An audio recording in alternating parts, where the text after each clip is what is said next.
नमस्कार, माझे नाव चेतना संतोष शिंदे. इयत्ता 8वी.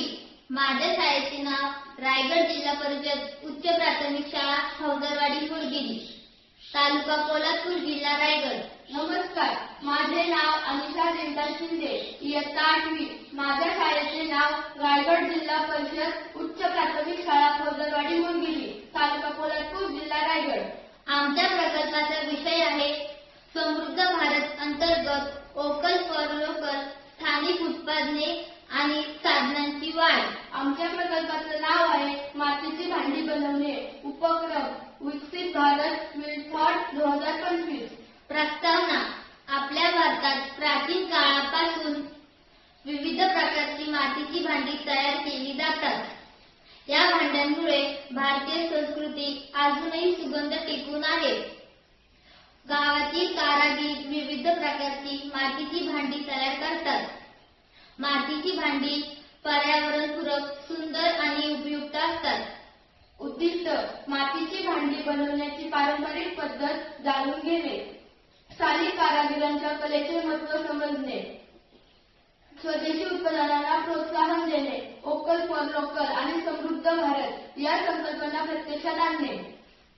आवश्यक साहित्य: स्वच्छ चिकलयुक्त माती, पाणी, चाक, लाकडी किंवा लोखंडी साधने, भट्टी, रंग, डिझाईनचा कुंचला.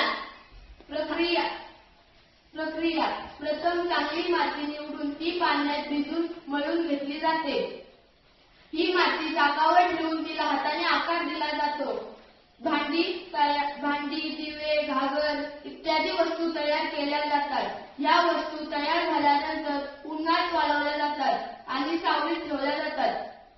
काही भांड्यांवर रंगकाम, नक्षीकाम केले जाते. फायदे: मातीची भांडी पर्यावरणाला अनुकूल असतात. या भांड्यांमध्ये पाणी थंड राहते. स्वयंपाकासाठी मातीची भांडी आरोग्यास हितकारक असतात. स्थानिक कामगारांना रोजगार मिळतो. प्लास्टिकचा वापर कमी होतो. पारंपरिक कला जपली आहे.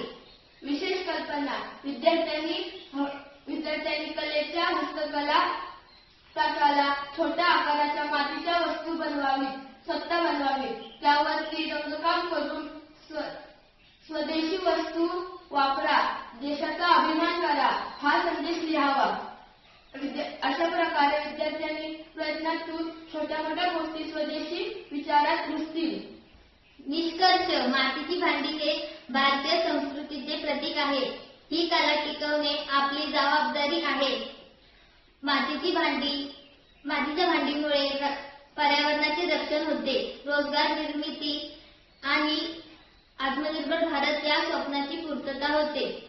म्हणूनच आज आपण मातीची भांडी वापरावी आणि इतरांनाही प्रोत्साहित द्यावे. आपण बदललो तर नक्कीच देश बदलेल. धन्यवाद.